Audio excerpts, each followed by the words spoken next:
What does it take to safely stand before the divine? For the ancient Israelites, it wasn't just about inner courage, it was entirely about what you wore. Today, we decode the sacred uniform of the high priest. Let's step inside the wardrobe. Welcome to a masterclass in ancient symbolism. When approaching the creator of the universe, you don't just wear your everyday desert clothes. We are completely dissecting the sacred, highly specific uniform of the ancient high priest. This goes way beyond ancient fashion or looking official. Every single thread, gemstone, and color carries a massive theological weight. It is a wearable, physical representation of an entire nation's relationship with God. So what exactly was on this divine dress code? God provides a set of holy garments prescribed down to the absolute last thread, and they are strictly essential for entering his presence and surviving. But they weren't just functional protective gear. God explicitly commanded that they had to be glorious and beautiful. The uniform was packed with priceless materials, pure gold thread, the absolute finest linen, and incredibly vibrant, expensive dyed yarns. And the foundation of this masterpiece was worn right on the shoulders. The core of the uniform is the ephod, a finely woven, brightly colored sleeveless apron made from these precious materials. It acts as the brilliant canvas for the most powerful symbols in the entire outfit. Mounted directly onto the priest's shoulders are two massive onyx stones. Engraved on these stones are the names of the 12 tribes of Israel, 6 on one side, 6 on the other. The meaning is profound. The high priest literally, physically, bears the weight and burden of his people on his shoulders, but duty isn't enough. Moving from the shoulders to the chest, we find the breastpiece.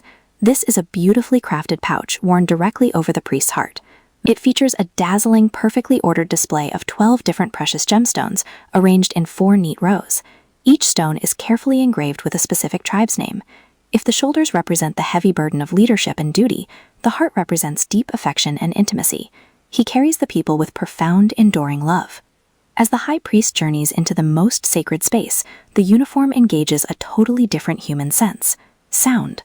Worn directly under the ephod is a robe made entirely from a single seamless piece of vibrant blue cloth. But the truly fascinating detail is found at the very bottom. The hem of this blue robe is decorated with alternating little pomegranates, beautifully woven from colorful yarn.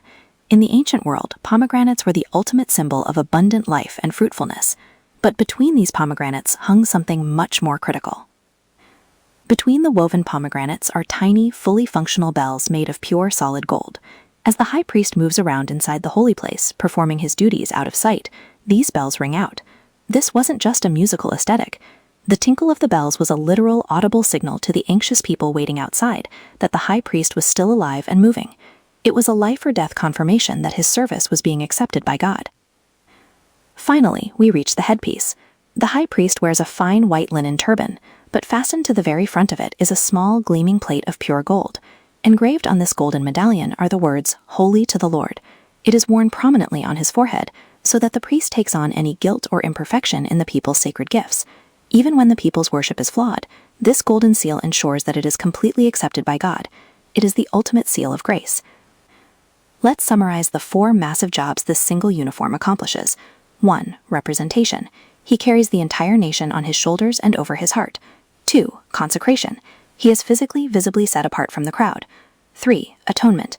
The golden medallion deals with the people's inevitable imperfections. 4. Acceptance. The golden bells audibly confirm his safe passage into the divine presence. This wasn't just a beautiful piece of clothing. It was a wearable instrument of salvation, allowing a flawed people to safely connect with a flawless God. All right, we've unraveled the threads of the ephod, the stones, and the golden bells. Now, let me leave you with 2 questions to sit with. First, what uniforms, literal or metaphorical, do you wear today?